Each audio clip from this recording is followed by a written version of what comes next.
එදත් මං වෙනද වගේ කන්න දෙයක් හොයා හිටියේ.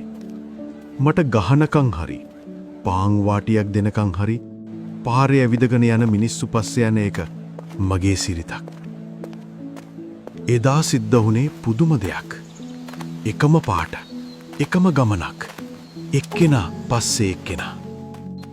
මට ඉවෙන් දැනුණා මේ අයගෙන් මං වගේ පාරේ රස්තියාදු ගහන අවලම් බල්ලෙකුට කිසිම හිරිහැරයක් වෙන්නේ නැහැ කියලා.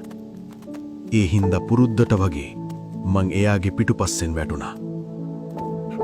මං හිතුවා හරි මට කෑම ලැබුණා, බීම ලැබුණා. ලොකුම දේ ඒ කියන්නේ ආදරය, කරුණාව සහ මෛත්‍රිය ලැබුණා. එයාලා මාව පිළිගත්තා. මං තවදුරටත් වීදි සුනකයෙක් නොවන බව මට තේරුණා. කිසිම කෙනෙක්ගේ ආදරය නොලැබුණු මට දැන් 16 දෙනෙක් ආදරය කරනවා. මේ සුන්දර මිනිසුන් මාව ඇමරිකාවට ගෙන ගියා. මට ඕන පරිසරයකට හැඩගැහෙන්න පුළුවන් වුණා. මට දැන් නමක් තියෙනවා. තවදුරටත් මං වල්බල්ලෙක් නෙමෙයි. මං ආලෝකා. වෙනද හැමෝටම පිටුපසින් ගිය මං දැන් හැමෝටම ඉදිරියෙන් යනවා. ටෙක්සස් ඉඳලා වොෂින්ටන් වලට ලොකු දුරක්. කිලෝමීටර් 3500ක් විතර.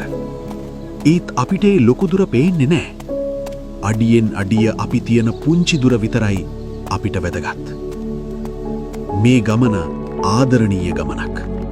හේතුව මාත් එක්ක යන කහපාට ඇඳුම් ඇඳගෙන ඉන්න මේ සේරම ළඟ තියෙන්නේ ආදරය විතරමයි.